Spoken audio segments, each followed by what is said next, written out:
The crack of a gunshot echoed through the dusty streets of Prosperity, Colorado, as Grace Vaughn clutched her threadbare bag against her chest and ducked into the nearest alleyway. The year was 1878, and Grace had just arrived on the afternoon stagecoach with nothing but $10 to her name and a marriage contract that felt heavier than lead in her pocket. Grace's heart hammered against her ribs as she peered around the corner of the saloon. The shooting had nothing to do with her, just another drunken dispute between minors, but it served as a stark reminder of how far she was from the orderly streets of Boston. At 22, she had never imagined she would end up here, a mail-order bride to a man she had never met, in a town where lawlessness seemed to seep from the very soil. She unfolded the crumpled paper from her pocket, reading the name again. Harold Blackstone. A cattle baron, according to his letters, with a ranch outside of town, and in need of a wife. His correspondence had been polite but businesslike, and the arrangement had seemed her only escape from destitution after her father's death left her with nothing but debts. Looking for something, miss? The voice startled her, gruff and low. Grace spun around to face a hulking man with a thick beard and eyes that seemed to strip her bare. I'm looking for Mr. Blackstone's representative. He was supposed to meet me at the station." The man's lips split into a grin, revealing tobacco-stained teeth. "Well now, ain't that convenient? I work for Mr. Blackstone." He stepped closer, the smell of whiskey and sweat overwhelming. "I'm to take you to the ranch." Something in his expression made Grace's skin crawl. This couldn't be right. The letter had mentioned a formal welcome, perhaps even the Reverend being present. "Do you have some identification, sir?" Mr. Blackstone's letter specified. "Don't need no paper to prove who I am," he growled, grabbing her arm. "Come on now, got a wagon round back." Grace tried to pull away, panic rising in her throat. "Please, I'd rather wait for listen here," he hissed, tightening his grip. "Blackstone paid good money for you, paid me to bring you to him, and that's what I'm doing. Paid for her, like cattle." The words sent ice through her veins. In her desperation to escape Boston, had she sold herself into something far worse? Let her go. The new voice was quiet but carried an unmistakable authority. The bearded man's head whipped around, his grip loosening slightly. A tall figure stood at the mouth of the alley, silhouetted against the dying sunlight. As he stepped forward, Grace could make out a lean frame, broad shoulders, and a Stetson pulled low over his eyes. "This ain't your business, Decker," the bearded man spat. "Making it my business, Jenkins." The newcomer moved closer, and Grace saw he wore no gun belt unusual in a town like this, but carried himself with the confidence of someone who didn't need one. "Miss Vaughn is expected at the church, not to be dragged off by the likes of you." Jenkins' face contorted with anger. "Blackstone'll hear about this. I'm counting on it." The man called Decker stepped forward, positioning himself between Grace and her assailant. "Now move along before the sheriff gets curious about those horses that went missing from the Miller farm." With a final glare, Jenkins released Grace's arm and shouldered past them, muttering curses under his breath. Grace rubbed her arm, fighting back tears of relief and terror. "How did you know my name?" The man turned to her, and she got her first clear look at his face. He was younger than she'd expected, perhaps 30, with a strong jaw shadowed by stubble and eyes the color of the sky after a storm. He wasn't conventionally handsome. His nose looked to have been broken at least once, and a thin scar ran along his temple, but there was something compelling about his features. "Reverend Miles asked me to fetch you when you didn't arrive at the church." He tipped his hat slightly. "Adam Decker. I own the livery stable." "The church," Grace frowned, "but I was supposed to meet Mr. Blackstone's representative." Adam's expression darkened. "That's right. Reverend Miles is the one who handles all of Blackstone's arrangements. He seemed to choose his words carefully. Jenkins works for Blackstone, but not in any official capacity. Oh, Grace wasn't sure what to make of this information. Thank you for your help, Mr. Decker. Call me Adam. He glanced at the small bag she clutched. Is that all you brought with you? She nodded, embarrassment heating her cheeks. I had to sell most of my belongings to pay for the journey. Something flickered in his eyes, pity perhaps, or understanding. Come on, I'll take you to the church. Reverend Miles will explain everything. As they walked through the dusty streets, Grace noticed how people nodded respectfully to Adam or called out friendly greetings. He responded to each with a quiet word or nod, but kept a careful distance between himself and Grace, as if aware of the impropriety of their situation. Have you known Mr. Blackstone long? She ventured, desperate to learn more about the man she was to marry. Adam's stride faltered slightly. Known of him longer than known him, he said after a pause. He keeps to himself mostly. Came here about 5 years back, bought up all the land he could. And he's a good man. Grace couldn't keep the tremor from her voice. Adam stopped walking and turned to face her. The setting sun cast long shadows across his face, making his expression unreadable. Miss Vaughn, I think it's best if we get to the church. Reverend Miles will answer your questions. The church was a simple white building at the edge of town, its steeple the tallest structure in Prosperity. As they approached, the door swung open to reveal an elderly man in clerical garb, his face creased with concern. Miss Vaughn, thank heavens. When you didn't arrive, I feared the worst. He ushered her inside, nodding gratefully to Adam. Thank you for finding her, my boy. Jenkins got to her first, Adam said quietly. The Reverend's face paled. Dear Lord, are you all right, my dear? Yes, thanks to Mr. Decker. Grace looked between the two men, confusion and fear churning in her stomach. Please, what's happening? I came to marry Mr. Blackstone, but I'm getting the sense there's something I don't understand. Reverend Miles exchanged a look with Adam, then sighed heavily. Please, sit down, Miss Vaughn. He gestured to a pew, and Grace sank onto the hard wood, her legs suddenly weak. Harold Blackstone is indeed a wealthy rancher, the Reverend began, his voice gentle, and he has brought several brides to Prosperity over the past few years. Several. Grace's mouth went dry. 4, to be exact. The Reverend's expression was grave. None have been seen in town after the first week. He claims they're simply occupied with running the household, but he trailed off. What he's not saying, Adam cut in, his voice tight with anger, is that Blackstone's brides end up with bruises when they do appear. And the last one, Mary Collins, hasn't been seen in months. Grace felt the blood drain from her face. Are you suggesting we don't know, Reverend Miles said quickly, but we have concerns, serious concerns. I've tried to discourage these arrangements, but Mr. Blackstone is a powerful man in this county. Then why did you let me come? Grace's voice rose with panic. We didn't know you were coming until yesterday, Adam said. Blackstone usually has these arrangements made quietly. This time, he sent word to the Reverend about the ceremony, probably because the rumors have been spreading. Grace's mind raced. She had spent nearly everything she had to get here, had no family to return to, nowhere to go. What am I supposed to do now? Reverend Miles looked pained. That, my dear, is entirely your choice. We can't force you to refuse the marriage, nor can we force you to proceed with it. But I cannot in good conscience perform a ceremony without ensuring you understand the situation. Grace sat in stunned silence, the Reverend's words echoing in her mind. Her choice. When had anything in her life ever truly been her choice?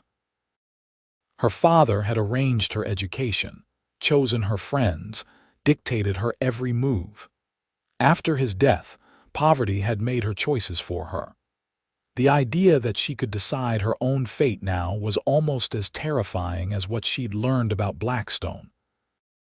"If I don't marry him," she said finally, "I have nowhere to go, no money to return east." Adam, who had been standing silently by the door, stepped forward. "You could stay in prosperity. Mrs. Wilson at the boarding house often needs help and she provides room and board." "I've never worked as a maid," Grace admitted. "Then find something else," Adam said simply. "You look educated. Maybe you could teach." The possibility hung in the air like a fragile bubble. Could she really build a life here on her own terms? A sharp knock at the church door shattered the moment. Reverend Miles opened it to reveal a well-dressed man in his 50s, his silver hair slicked back beneath an expensive hat, his suit immaculate despite the dusty surroundings. "Ah, Reverend, I understand my bride has arrived." His voice was cultured, pleasant even, but his eyes were cold as they swept over Grace. "I must apologize for the confusion. It seems Jenkins misunderstood his instructions." "Mr. Blackstone," the Reverend acknowledged stiffly. "Yes, Miss Vaughn is here, but excellent." Blackstone stepped into the church uninvited, his gaze fixing on Grace. "My dear, you're even lovelier than your photograph suggested. I trust your journey wasn't too taxing." Grace stood on shaky legs, acutely aware of how vulnerable she was. This man could offer her security, a home, a position as the wife of one of the wealthiest men in the territory. All she had to do was ignore the warnings, the rumors, the fear that made her heart race. "Mr. Blackstone," she managed, her voice steadier than she felt. "I'm afraid there's been a misunderstanding. I need time to consider our arrangement." Blackstone's smile didn't waver, but something dangerous flickered in his eyes. "Consider, my dear, you signed a contract. Your passage has been paid for. The Reverend is here. What is there to consider?" "The lady said she needs time." Adam moved to stand beside Grace, his presence reassuring despite the tension radiating from him. Blackstone's gaze shifted to Adam, and his smile turned cold. "Mr. Decker, still interfering in matters that don't concern you, I see." "Miss Vaughn's welfare concerns the whole town," Adam replied evenly. Blackstone laughed, a sound devoid of humor. "Does it, or just you personally?" He turned back to Grace. "Perhaps Mr. Decker hasn't told you about his interest in my previous brides, particularly the last one." Grace glanced at Adam, whose jaw had tightened visibly. "Miss Collins came to me for help," Adam said, his voice low, "after you broke her arm." "A tragic accident," Blackstone replied smoothly. "The poor girl was prone to clumsiness, as I explained to the sheriff." "That's enough," Reverend Miles interjected. "Mr. Blackstone, Miss Vaughn has requested time, and as a gentleman you should respect that." Blackstone's face hardened. "She has until tomorrow. After that I expect her at the ranch, or I'll be forced to recoup my losses." He tipped his hat to Grace with mocking politeness. "Until tomorrow, my dear." After he left, Grace sank back onto the pew, her legs unable to support her any longer. "He's going to force me to go with him, isn't he?" "Not if I have anything to say about it," Adam growled. The Reverend sighed. "Blackstone does have legal grounds to demand repayment for the passage, but we can figure something out." He patted Grace's hand kindly. "For tonight you should rest. Mrs. Wilson's boarding house is safe and respectable." Adam nodded. "I'll escort you there."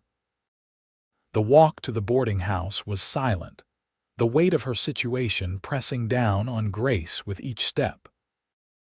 Mrs. Wilson, a plump, matronly woman with kind eyes, took one look at Grace's pale face and ushered her inside without asking questions, showing her to a small but clean room on the second floor.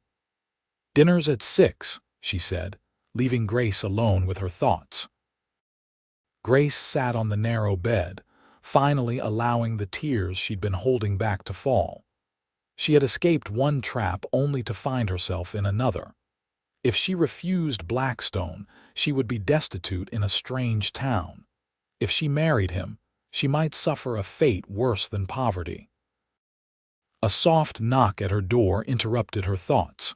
She wiped her eyes hastily and opened it to find Adam standing in the hallway, looking uncomfortable. "I'm sorry to disturb you," he said, "but I thought you might want this." He held out a small pouch that clinked with the unmistakable sound of coins. Grace stared at it in confusion. "I don't understand." "It's enough to repay Blackstone for your passage with some left over." At her continued bewilderment, he added, "It's from me and some others in town, people who care about what happens." "Why would strangers help me?" she asked, unable to comprehend such generosity. Adam's expression softened slightly. "Because we've seen what happens to Blackstone's brides, and because not everyone in prosperity turns a blind eye to suffering."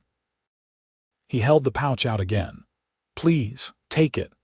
Hesitantly, Grace accepted the pouch, its weight both reassuring and troubling. "I can't possibly accept charity of this magnitude." "It's not charity," Adam said firmly. "It's a loan if that makes you feel better.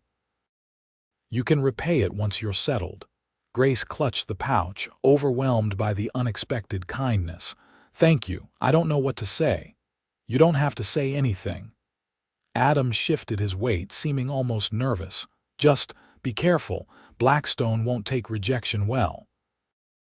After he left, Grace counted the money with trembling fingers. It was indeed enough to repay Blackstone and perhaps secure a few weeks of lodging while she found work.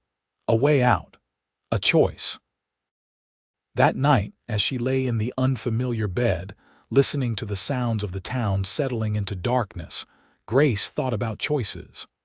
All her life, she had done what was expected of her, followed the path laid out by others. Now, for the first time, she had the chance to choose her own way forward.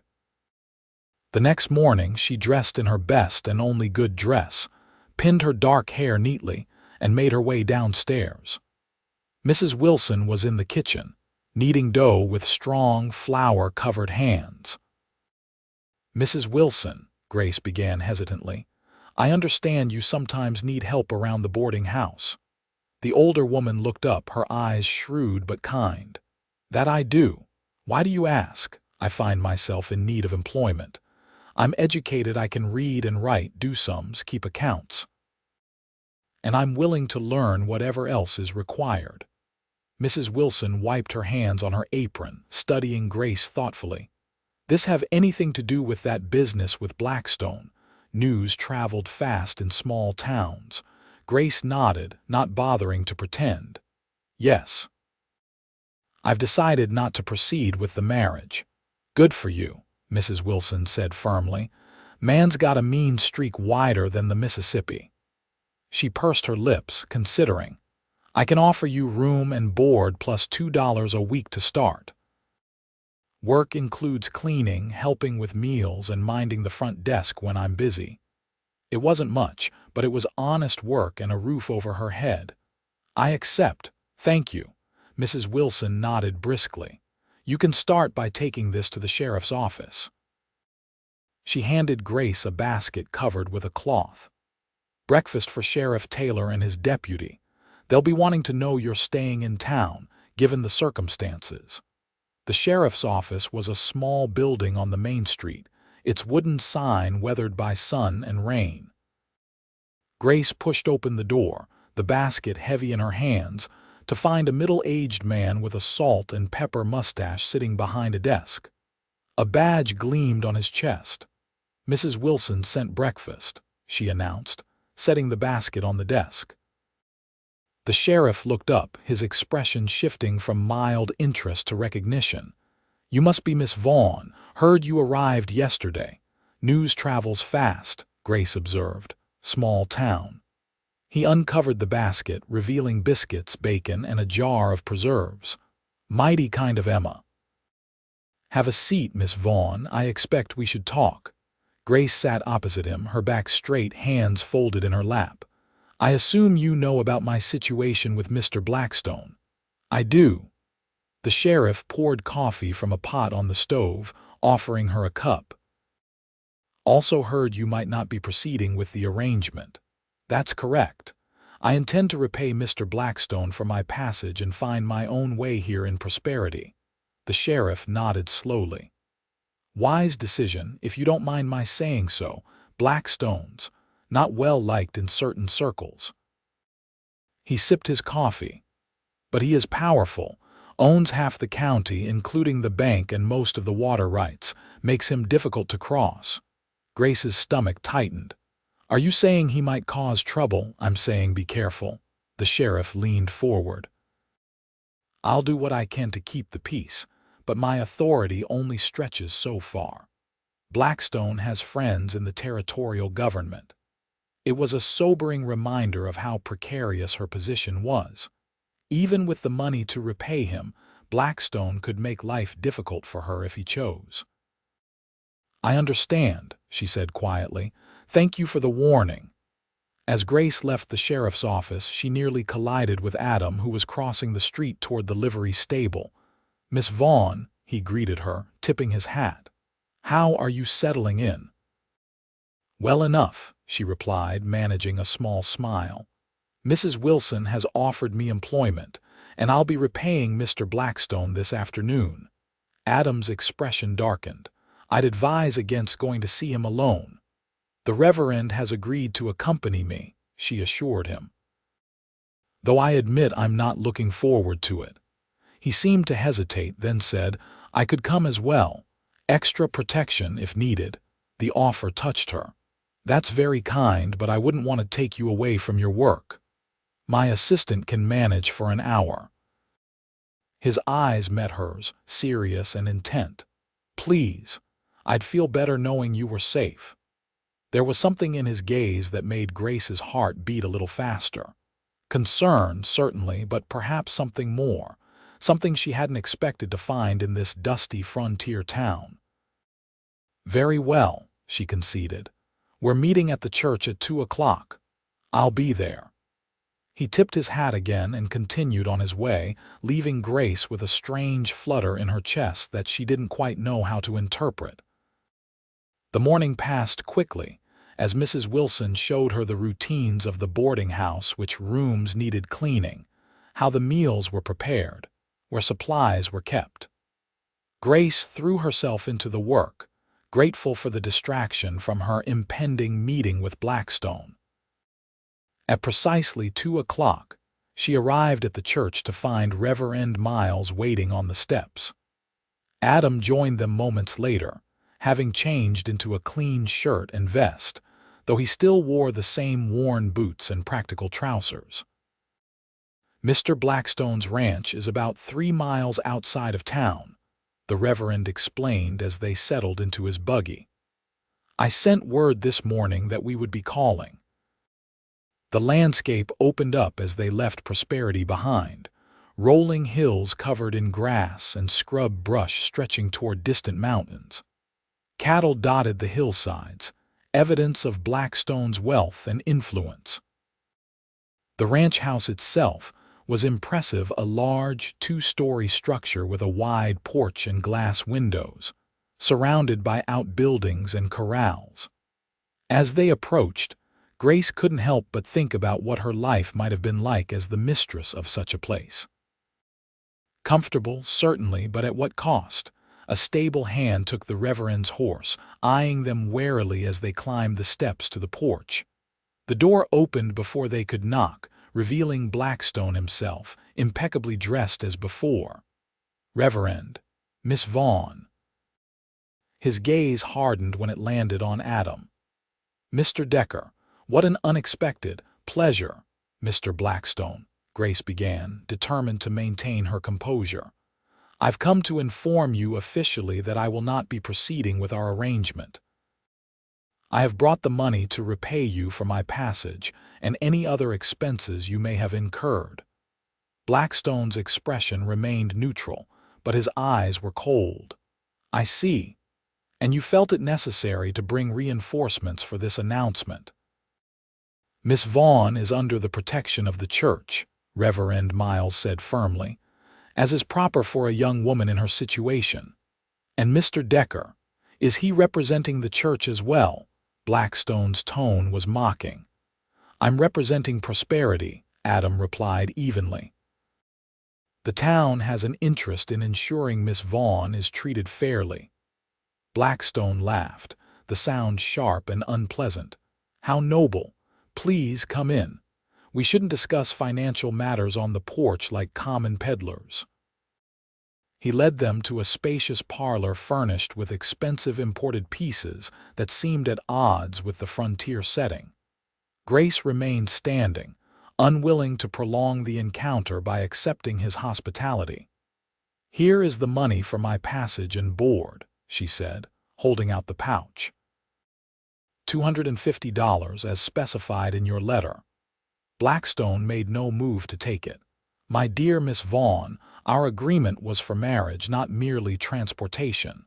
There are other considerations, preparations made, announcements sent, my reputation in the community. Your reputation. Adam couldn't contain his disbelief. After what happened to Mary Collins, Blackstone's face hardened. You would do well to mind your tongue, Decker. Slander is a serious offense. It's not slander if it's true, Adam shot back.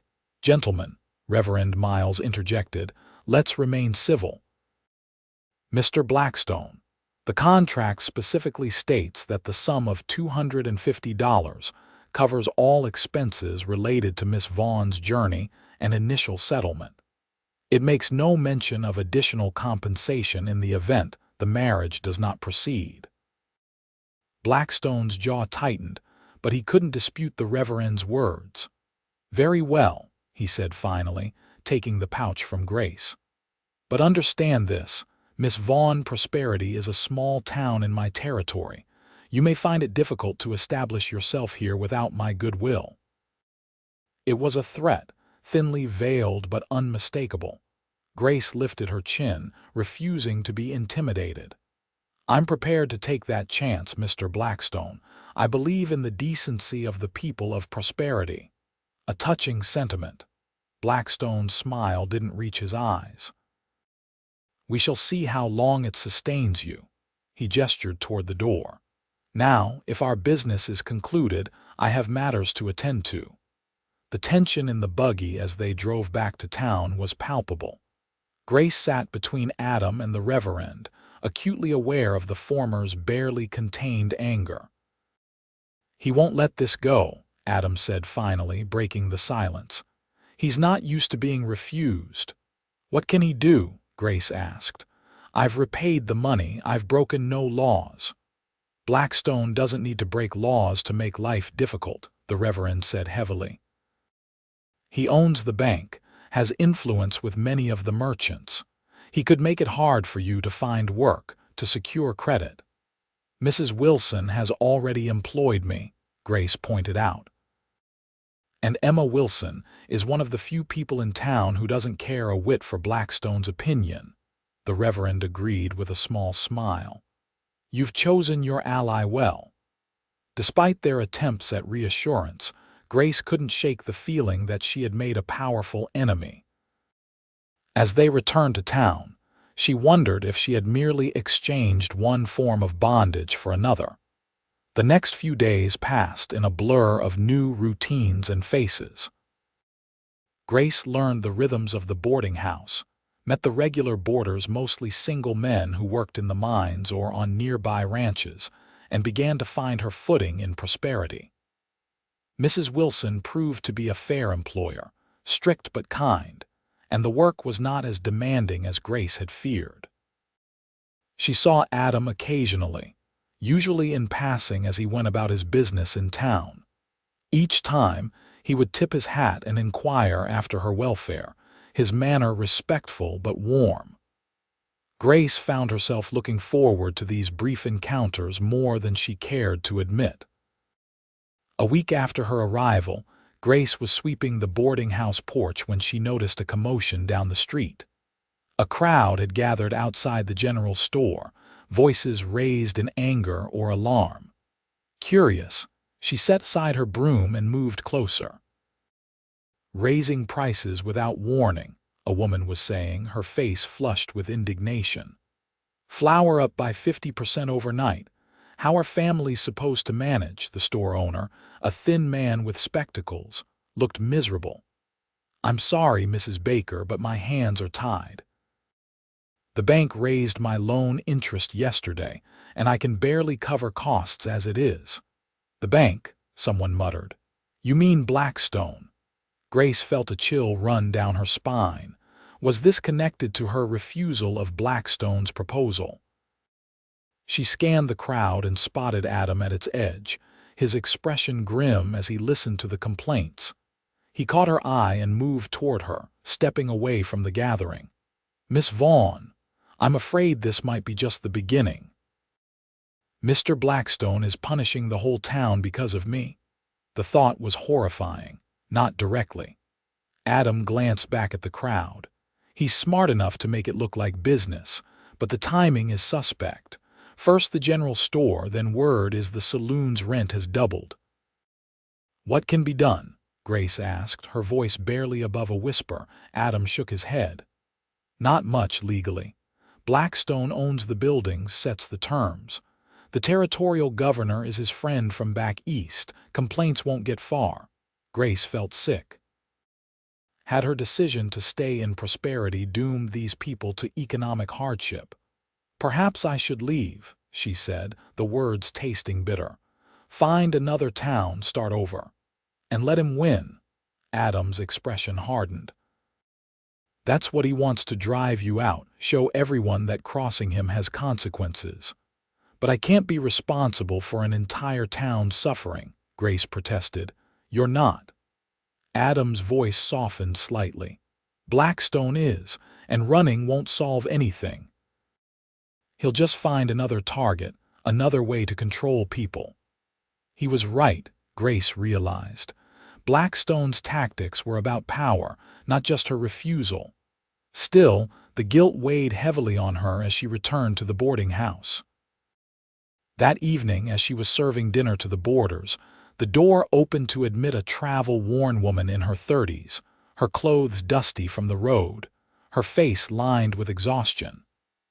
"I need a room," she said, her voice carrying the hint of an accent Southern, perhaps, or Appalachian. Mrs. Wilson emerged from the kitchen, wiping her hands on her apron.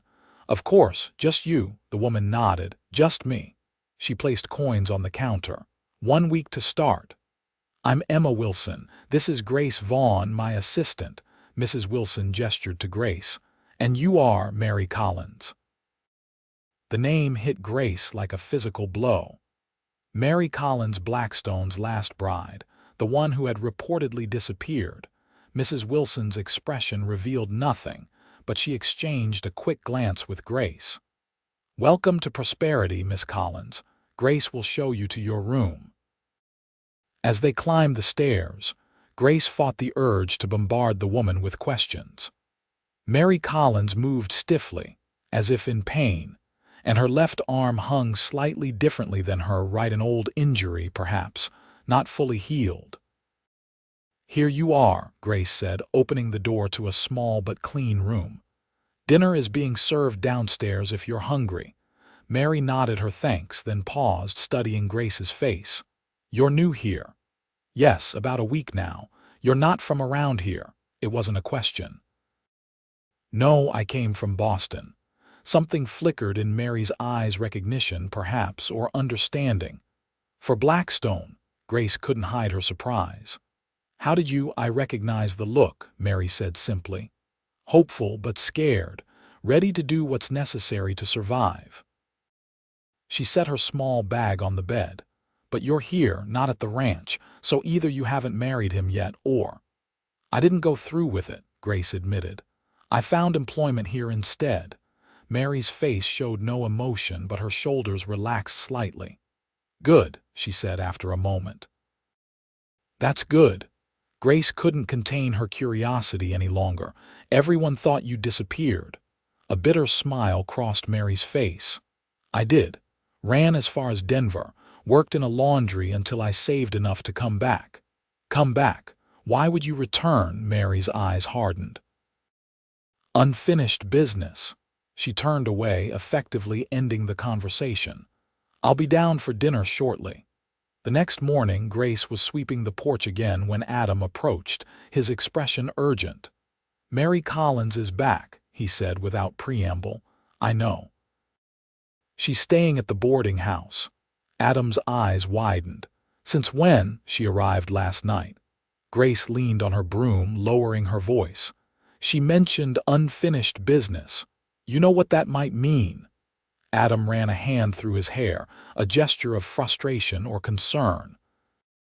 I helped her escape 6 months ago.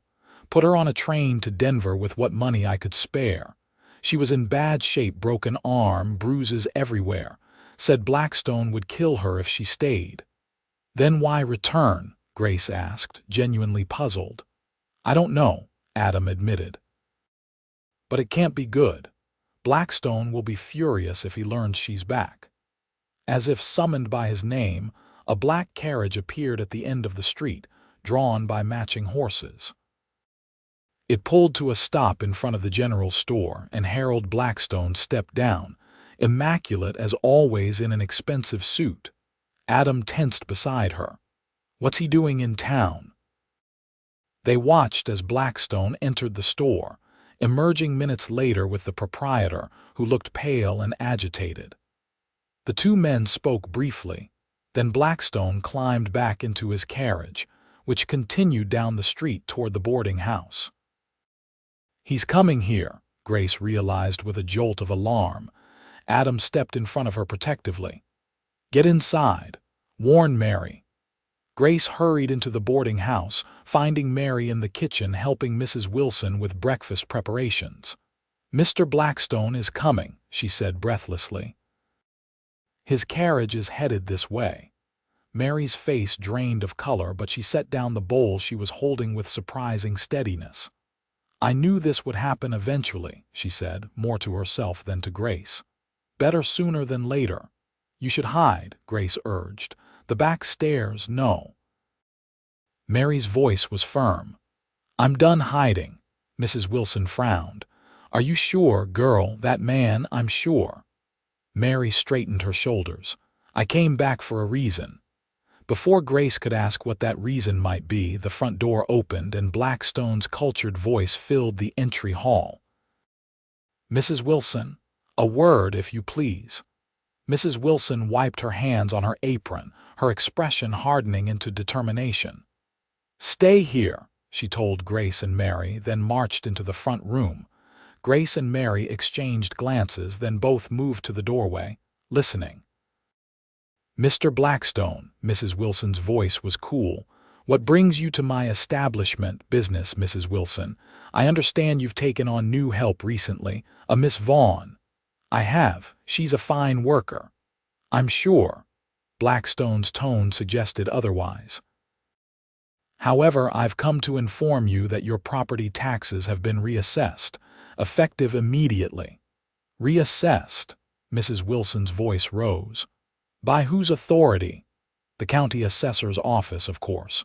Your property's value has appreciated significantly. The new tax bill will reflect that. It was extortion, plain and simple. Grace felt sick with guilt. Because of her, Mrs. Wilson was being targeted. That's interesting timing, Mrs. Wilson replied, her voice steady despite the threat, considering the property hasn't changed in 20 years. Markets fluctuate, Mrs. Wilson. Blackstone's voice was smooth as silk. Of course, arrangements could be made if you found yourself unable to meet the new obligations. My bank is always willing to discuss terms with valued community members. I'm sure it is, Mrs. Wilson said dryly. Is that all, Mr. Blackstone, for now? There was a pause, then Blackstone added, Oh, and if you happen to see Miss Vaughn, please inform her that my offer remains open, should she reconsider her hasty decision. I'll be sure to pass that along. The front door opened and closed, and moments later, Mrs. Wilson returned to the kitchen, her face flushed with anger. "Vulture," she muttered. "Thinks he can squeeze me out." "This is because of me," Grace said miserably. "I'm so sorry, Mrs. Wilson." "Perhaps I should—" "Don't you dare finish that thought," Mrs. Wilson interrupted. "I've been standing up to men like Blackstone my whole life. I'm not about to stop now." Mary, who had been silent during the exchange, suddenly moved toward the window. "He's gone," she said, watching Blackstone's carriage disappear down the street. "But he'll be back, or send someone." "What did you mean you came back for a reason?" Grace asked, unable to contain her curiosity any longer. Mary turned from the window, her expression resolute. "I came back for evidence. Proof of what Blackstone did to me and the others. There's a ledger in his study records of his dealings, including payments to men like Jenkins to handle problems. I saw it once, before he caught me, and—" She trailed off, her hand unconsciously moving to her left arm. "Evidence for what purpose?" Mrs. Wilson asked. "To take to the territorial governor. With proof of Blackstone's crimes, even his friends couldn't protect him. It was a bold plan, but incredibly dangerous." "How were you planning to get this ledger?" Grace asked. "I hadn't figured that part out yet," Mary admitted. "I can't go back to the ranch he'd recognize me instantly." An idea began to form in Grace's mind, risky but potentially effective. "What if," she said slowly, "I told Blackstone I'd reconsidered his offer?" "Absolutely not," Adam's voice came from the doorway. He had entered quietly during their conversation, his expression thunderous. "It's too dangerous." "Hear me out," Grace insisted. "If I tell him I've changed my mind, he might invite me to the ranch. I could find the ledger while I'm there." "He'd never leave you alone long enough," Adam argued. "And if he caught you searching his study, he wouldn't harm me before the wedding," Grace reasoned. "It would raise too many questions, especially with the Reverend and others knowing about the arrangement." Mary was nodding slowly. "It could work. The ledger is in the bottom drawer of his desk, locked, but the key is kept in a box on the mantelpiece." Mrs. Wilson looked troubled. "It's a terrible risk, Grace. That man is dangerous." "Which is exactly why he needs to be stopped," Grace replied firmly. "Before he hurts anyone else, or ruins the town completely." Adam's face was a mask of concern and anger. "There has to be another way." "Is there?" Grace challenged.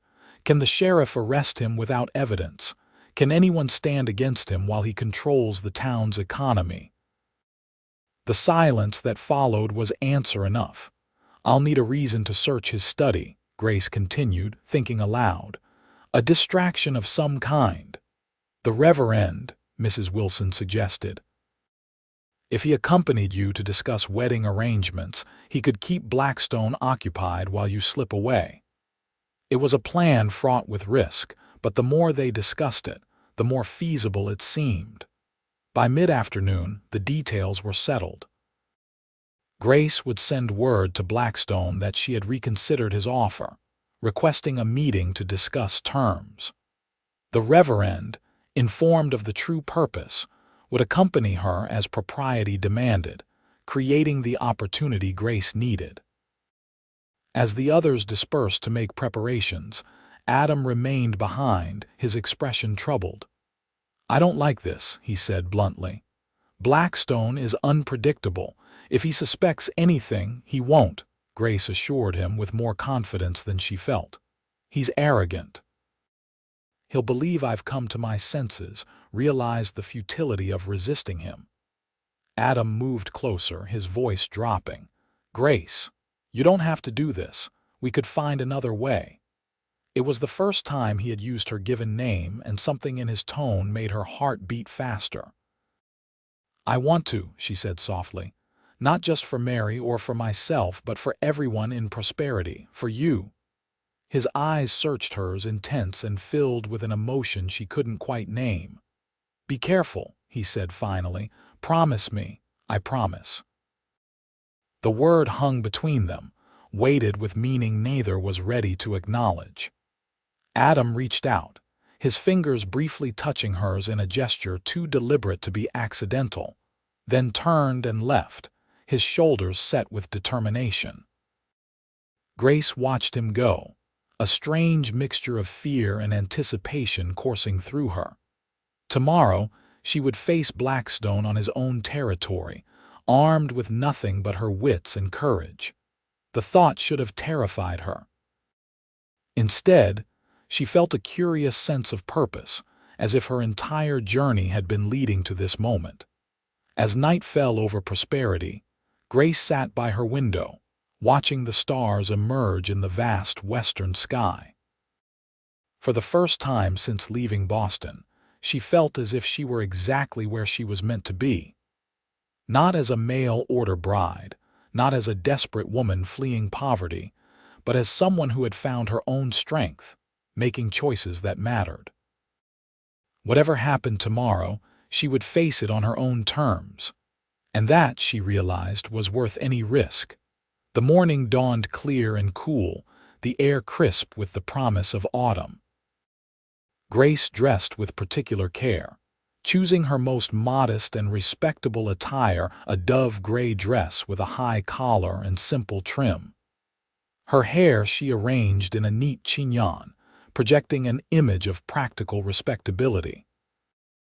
Reverend Miles arrived at the boarding house precisely at 10, his aging buggy freshly cleaned for the occasion. "Are you certain about this, my dear?" he asked as he helped Grace into the seat beside him. "I am," she replied firmly. "It's the only way." They had barely started down the street when Adam appeared, leading a saddled horse. "I'll be riding a short distance behind," he announced, his tone brooking no argument. "Close enough to help if needed, far enough not to be seen." Grace opened her mouth to protest, then closed it. His presence, even at a distance, was reassuring. "Thank you," she said simply. The journey to Blackstone's ranch seemed shorter this time, the familiar landscape passing in a blur as Grace rehearsed what she would say. The note she had sent the previous day had been brief and suitably humble, expressing regret for her hasty decision and requesting an opportunity to discuss the arrangement anew. Blackstone's reply had come within hours, inviting her to the ranch at her earliest convenience. As they approached the imposing house, Grace's heart began to race, but she forced herself to remain outwardly calm. Blackstone himself met them at the door, his expression pleasant but triumphant. "Miss Vaughn, Reverend, how delightful to see you both." He ushered them into the parlor where they had met before. "I must say, I was pleased to receive your note, Miss Vaughn. I had hoped you would reconsider once you understood the realities of frontier life." Grace lowered her eyes demurely, playing the part of a chastened woman. "You were right, Mr. Blackstone. I was naive to think I could establish myself here without protection." Blackstone smiled, clearly satisfied by her apparent submission. "Such wisdom in one so young, I'm impressed." He turned to the Reverend. "I assume you're here to discuss the ceremony." "Indeed," Reverend Miles replied, his acting skills surprisingly convincing. "Miss Vaughn has requested my guidance in these matters, as is proper for a young woman without family present, of course." Blackstone gestured to the comfortable chairs. "Please sit. I'll have refreshments brought." He rang a small bell, and a timid-looking maid appeared almost instantly. "Tea and cakes for our guests," he instructed. As they settled into conversation about wedding arrangements, Grace carefully observed her surroundings, noting the layout of the house, the position of doors. She needed to locate Blackstone's study without arousing suspicion. Her opportunity came when the maid returned with the tea tray, setting it on a small table between them. As Blackstone poured, Grace deliberately spilled a few drops on her skirt.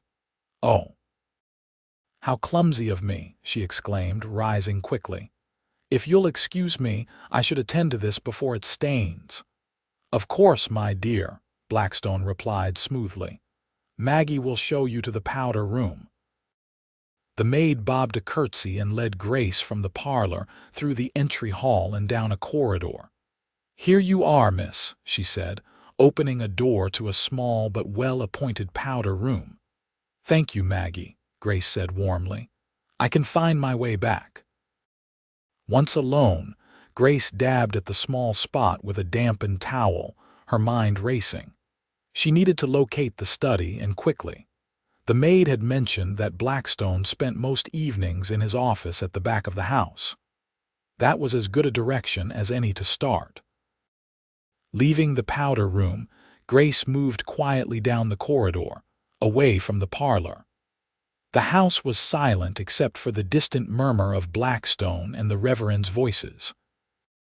She passed a dining room, a music room with a piano that looked rarely used, and finally reached a closed door at the end of the hall. Heart pounding, she turned the knob carefully and peered inside.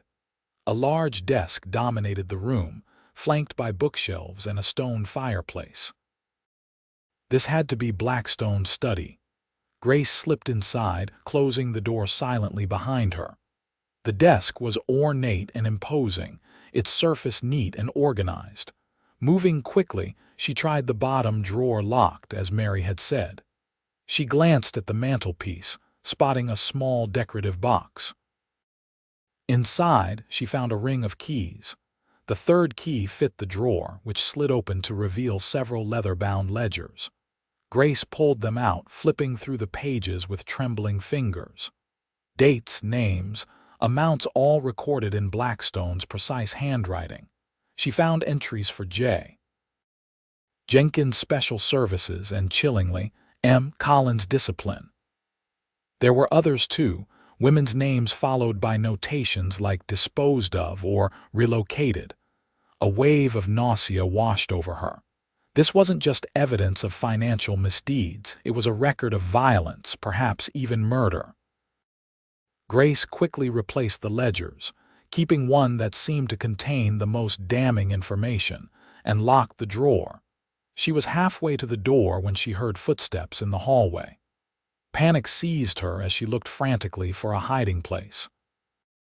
The footsteps paused outside the door, and then a key turned in the lock. Grace barely had time to slip behind the heavy velvet curtains before the door opened, and Blackstone entered, followed by the Reverend.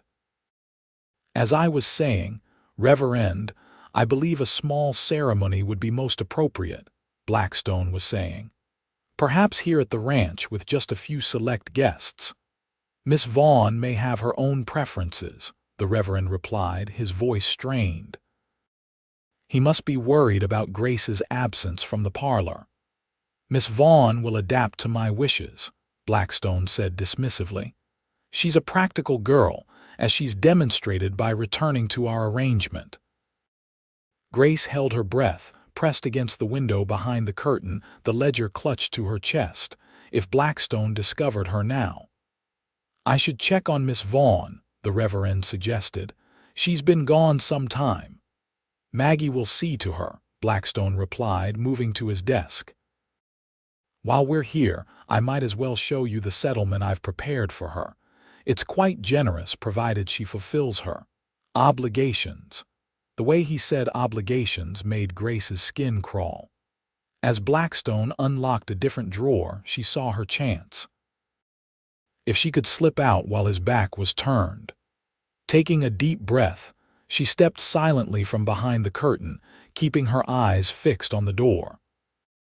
The Reverend saw her immediately, his eyes widening, but he quickly masked his reaction, continuing his conversation with Blackstone as if nothing were amiss. "I'm sure Miss Vaughn will appreciate your generosity," he said, deliberately raising his voice slightly. "She's a young woman of fine character." Grace reached the door, her hand closing around the knob. Just as she began to turn it, Blackstone spoke again. "Character is malleable, Reverend, given the right incentives." Something in his tone made Grace freeze. Had he seen her? Was he toying with her?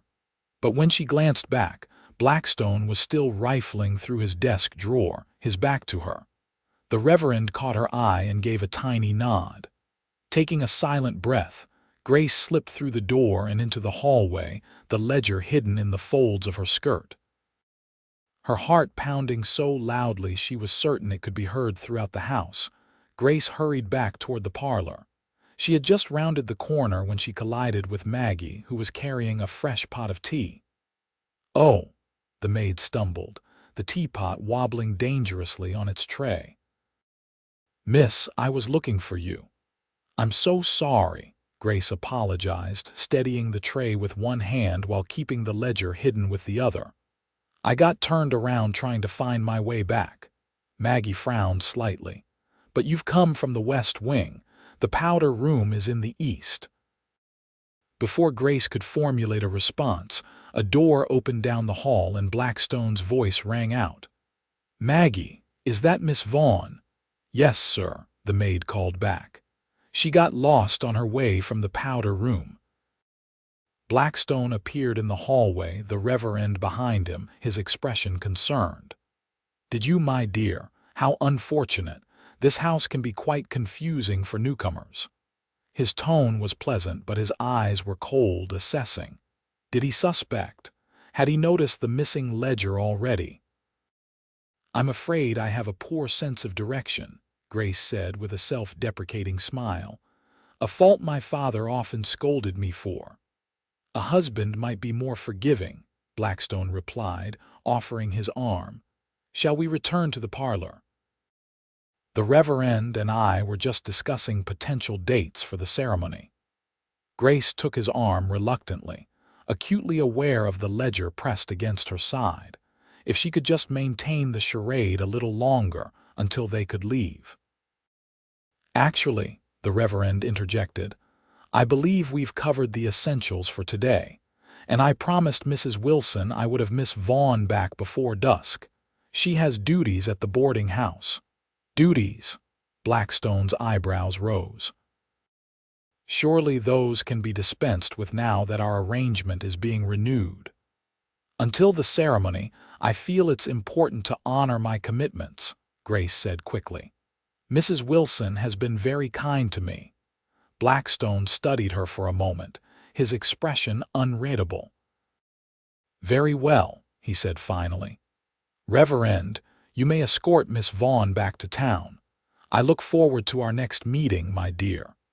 The way he said "my dear" sent a chill down Grace's spine, but she maintained her composure, allowing the Reverend to lead her out to the waiting buggy. Only when they were well down the drive did she finally release the breath she'd been holding, pulling the ledger from her skirt. "You found it," the Reverend said, relief evident in his voice. "Thank the Lord." "It's worse than we thought," Grace said grimly. "There are entries about other women, descriptions of terrible things." The Reverend's hands tightened on the reins. "We'll take it straight to the sheriff." With this evidence, a gunshot cracked through the air, startling the horse, which reared in alarm. The Reverend struggled to control the animal as a second shot rang out, this one splintering the wood of the buggy's seat between them. "He knows," Grace gasped, clutching the ledger to her chest as the Reverend finally brought the horse under control. "He must have checked his desk after we left." "Hold on," the Reverend urged, slapping the reins against the horse's back. The buggy lurched forward, picking up speed as they raced down the road toward town. More shots followed, but they were already out of accurate range. As they crested a small rise, Grace looked back to see two riders emerging from the ranch, giving chase. "They're coming after us," she cried. The Reverend glanced back, his face grim. "This old horse can't outrun them for long. We need help." As if in answer to his words, a rider appeared from a stand of trees to their right at him, his horse at full gallop. He pulled alongside the buggy, his expression fierce. "Blackstone's men," he shouted over the thunder of hooves. "Yes," Grace called back. "We have the ledger, but they're gaining on us." Adam's face hardened with determination. "Get to town. I'll slow them down." Before Grace could protest, he wheeled his horse around and charged back toward their pursuers, drawing his revolver as he rode. "Adam!" she cried, terror gripping her heart. "He knows what he's doing," the Reverend assured her, though his voice betrayed his own concern. "We need to get that ledger to the sheriff." Gunfire erupted behind them, the sounds growing distant as the buggy continued its headlong rush toward Prosperity. Grace clutched the seat with white-knuckled hands, torn between fear for her own safety and agonizing worry for Adam. The town came into view, its buildings a welcome sight after the terrifying chase. People appeared in doorways and windows as the buggy careened down the main street, finally coming to a halt in front of the sheriff's office. Sheriff Taylor emerged, alerted by the commotion. "Reverend, what in tarnation? Blackstone," the Reverend gasped, helping Grace down from the buggy. "His men are after us. Adam Decker is holding them off." The sheriff's expression shifted from confusion to grim understanding. "Inside, quick!" He ushered them into his office, calling to his deputy, "Peterson, get some men together. Sounds like trouble coming." Once inside, Grace thrust the ledger into the sheriff's hands. "Evidence," she said breathlessly, "of everything. The women, the bribes, all of it." The sheriff flipped through the pages, his face darkening with each entry. "This is enough to hang him," he muttered. "But Blackstone won't go down easy." As if to confirm his words, the sound of galloping horses filled the street outside. Grace moved to the window, her heart in her throat, praying to see Adam among the riders. 3 men thundered into town, Jenkins and 2 others she didn't recognize. Of Adam, there was no sign. "Stay here," the sheriff ordered, checking his revolver before stepping outside to confront the newcomers. Grace pressed herself against the window, straining to hear the exchange. Jenkins and his companions had reined in their horses, facing the sheriff and the growing number of townspeople who had gathered. "We've come for the woman and the book she stole," Jenkins shouted, his voice carrying clearly. "The only stealing I know about is Blackstone extorting this town," the sheriff replied steadily. "And as for Miss Vaughn, she's under my protection now." Jenkins sneered. "You and what army, Taylor? Blackstone owns this county." "Not anymore," came a new voice, strong and clear. Grace's heart leaped as Adam rode into view, dusty but apparently unharmed. He dismounted, moving to stand beside the sheriff. "Not with what's in that ledger." More townspeople were arriving now, many carrying rifles or shotguns. They formed a line behind the sheriff and Adam, a clear message to Blackstone's men. Jenkins looked around, suddenly aware of how outnumbered they were. "This ain't over," he growled, wheeling his horse around. "Blackstone will burn this town to the ground before he lets you take him." "Let him try," the sheriff replied calmly. "Go back and tell him we're coming for him, with warrants." As Jenkins and his men rode off, Grace rushed outside, her relief at seeing Adam overwhelming her usual restraint. Before she could think better of it, she threw her arms around him, heedless of the watching crowd. "You're all right," she breathed, feeling his arms tentatively encircle her. "Takes more than Blackstone's thugs to stop me," he replied softly, then added with a hint of humor, "though it was a near thing with that last shot." Grace pulled back, suddenly embarrassed by her display. "I was worried," she admitted, smoothing her skirt nervously. Adam's eyes softened. "Worth it to see that ledger in the sheriff's hands." He glanced toward the office where the sheriff was examining the evidence with the Reverend. "Is it enough?" "More than enough," Grace confirmed. "But Jenkins is right, Blackstone won't surrender easily." Adam's expression hardened. "Then we'd better prepare." The next hours passed in a flurry of activity. The sheriff sent riders to the nearest federal marshal's office with copies of the most damning entries from the ledger. The townspeople, galvanized by the prospect of freedom from Blackstone's influence, organized themselves into watches, guarding the approaches to town. By nightfall, Prosperity had transformed from a quiet frontier settlement to an armed camp. Grace, along with Mrs. Wilson and Mary Collins, prepared food for the men standing watch, the boarding house becoming a makeshift headquarters. "You think he'll really attack the town?" Grace asked Mary as they worked side by side in the kitchen. Mary's expression was grim. "He'll do whatever it takes to get that ledger back. It's not just about you anymore, it's about his survival." The night passed tensely but without incident. As dawn broke, Adam appeared at the boarding house, looking exhausted but alert. "Any news?" Grace asked, handing him a cup of coffee. "The marshal's men should arrive by noon," he reported, accepting the cup gratefully. "And no sign of Blackstone or his men." "That's good, isn't it?" Adam's face remained troubled. Maybe he's planning something worse than a direct attack. His words proved prophetic when, an hour later, the stagecoach arrived with disturbing news. The driver reported seeing smoke rising from several outlying farms' properties whose owners had defied Blackstone in the past. "He's burning them out," the sheriff said grimly when Adam brought the news. "Trying to draw us out, divide our forces." "We can't just let people's homes burn," Grace protested. "We won't," Adam assured her, "but we need to be smart about this. Blackstone wants us scattered, vulnerable." The sheriff nodded agreement. "We'll send small groups to help the farmers, but keep most of our strength here, protecting the town and the evidence." As the day wore on, tension mounted. The marshal's men were delayed by a washed-out bridge, and more reports came in of properties being targeted. Blackstone was systematically attacking everyone who had opposed him, spreading fear throughout the county. By mid-afternoon, smoke was visible from the edge of town, a nearby ranch ablaze. Adam organized a bucket brigade to prevent the fire from spreading to the town itself, while the sheriff maintained a vigilant watch for Blackstone's men. Grace was helping fill buckets when a commotion at the other end of town caught everyone's attention.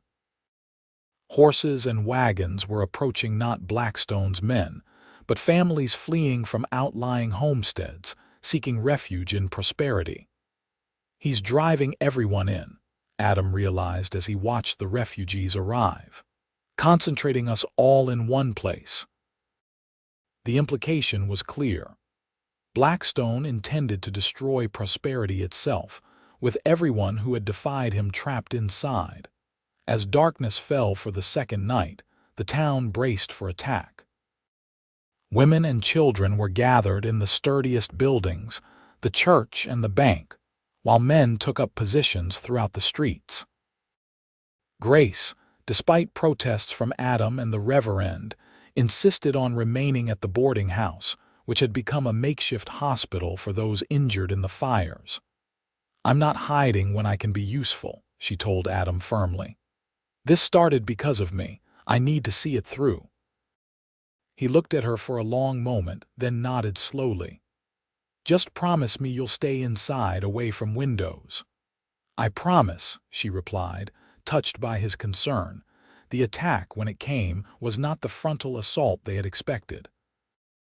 Shortly after midnight, while most of the town dozed fitfully at their posts, flames erupted simultaneously at several points around the perimeter of Prosperity. Blackstone had sent men to set fires under cover of darkness, attempting to trap the townspeople in a ring of flames. The alarm was raised immediately, and the bucket brigades reformed with desperate energy.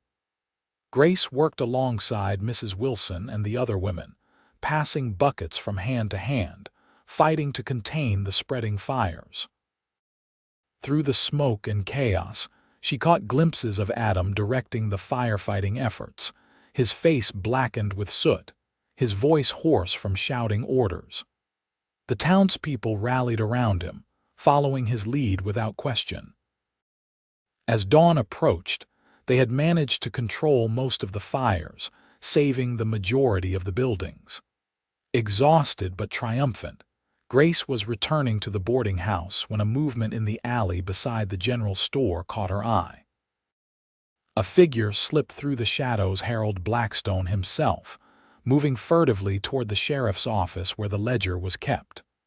Without thinking, Grace followed, staying close to the buildings to avoid being seen.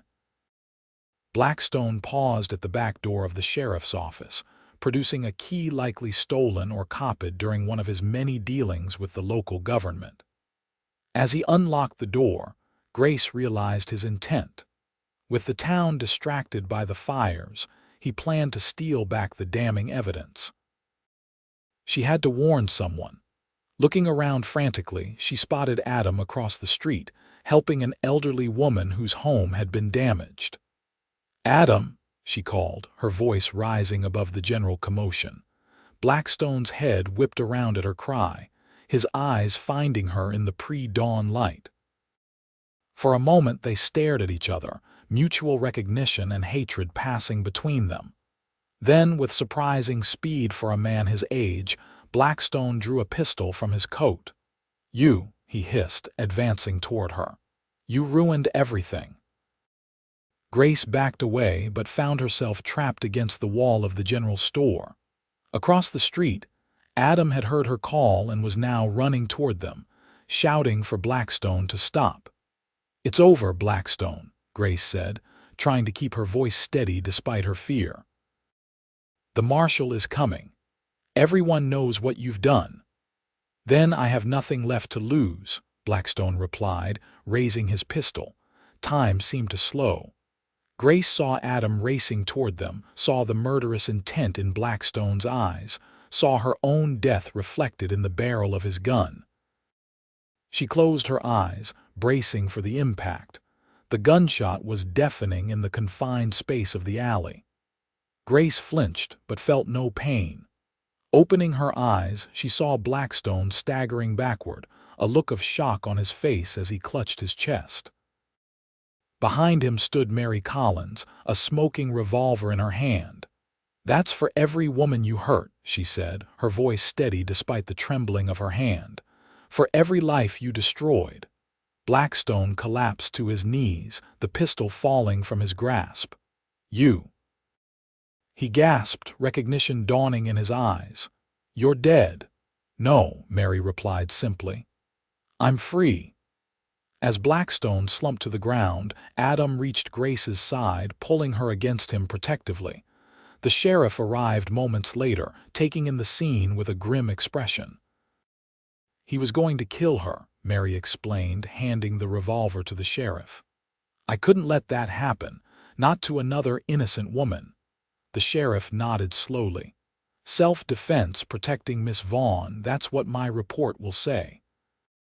By mid-morning, the federal marshal had arrived with his deputies, bringing news that the territorial governor had issued warrants for Blackstone, and his men based on the evidence in the ledger. Jenkins and the others were rounded up quickly, having lost their will to fight once news of Blackstone's death spread. As the town began the process of rebuilding, assessing the damage from the fires, and coming to terms with the dramatic events, Grace found herself standing on the porch of the boarding house, watching the activity in the street below. Despite the destruction, there was a sense of relief, of unburdening that permeated Prosperity. Adam joined her, his face still smudged with soot, his eyes tired but peaceful. "It's over," he said simply, standing beside her at the railing. "Thanks to Mary," Grace replied. "I can't believe she followed him all the way from Denver, waiting for her chance." "She needed closure," Adam said. "We all did." They stood in companionable silence for a moment, watching as the marshal's men loaded Jenkins and the others into a prison wagon. "What will you do now?" Adam asked finally, his voice carefully neutral. Grace considered the question. For the first time in her life, the future was entirely her own to shape. No father dictating her path, no poverty forcing desperate choices, no Blackstone threatening her freedom. "Stay," she said simply. "Prosperity feels like home now. Mrs. Wilson has offered me a partnership in the boarding house, and I've been thinking about starting a small school as well." Adam's expression lightened. "The town could use a good school. And you?" Grace asked, turning to face him fully. "What will you do?" A smile played at the corners of his mouth. "Stay," he echoed. "The livery needs expanding now that the stage line is increasing service. And—" he hesitated, then continued more softly, "I have reasons to stay beyond business." Grace felt her heart quicken at the look in his eyes. "Oh. What reasons might those be, Mr. Decker?" He moved closer, his hand finding hers on the railing. "Well, Miss Vaughn, I find myself quite attached to this town and certain of its inhabitants." "I see," Grace replied, her voice barely above a whisper. "Anyone in particular?" Adam's other hand came up to gently touch her cheek. "Yes," he said simply. "Someone very particular indeed." As his lips met hers in a gentle, questioning kiss, Grace felt the last pieces of her new life falling into place. She had come to prosperity expecting to surrender her freedom, to become another man's possession. Instead, she had found her own strength, her own voice, and a man who saw her as an equal, not a prize. When they finally parted, Adam rested his forehead against hers. "I've wanted to do that since the day you arrived," he admitted. Grace smiled, a new confidence in her eyes. "And I've wanted you to," she confessed, "though I wasn't brave enough to admit it, even to myself." "You're the bravest person I know," Adam said with conviction. "You stood up to Blackstone, risked everything to help Mary and the town." "We all did," Grace corrected him. "That's what community means, isn't it? Standing together against those who would harm us." Adam nodded, taking both her hands in his. "Grace, I know it's soon and I'm not a wealthy man like Blackstone, but don't," she interrupted gently. "Don't compare yourself to him. You're everything he wasn't: kind, honest, brave." She squeezed his hands. "And I don't need wealth, I just need us, a chance to build something real." "Then that's what we'll do," Adam promised. "Together." As the sun rose higher over prosperity, Grace Vaughn stood beside the man she had come to love, looking out at the town that had become her home. She had arrived as a mail-order bride, expecting to surrender her choices to a stranger's will. Instead, she had found the courage to choose her own path, to fight for her own freedom, and in doing so had helped liberate an entire community.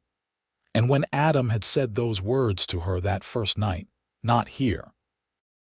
Here you choose," he had given her the greatest gift of all, the recognition of her own agency, her own worth. It was a gift she would treasure for all the days of their life together, in this town they had helped save, among people who had become family. In the Wild West, where law was often secondary to power, Grace had learned that true strength came not from domination, but from compassion, courage, and community. And in that knowledge, she had found not just freedom, but love, a love built on respect, on equality, on the simple, revolutionary idea that she had the right to choose.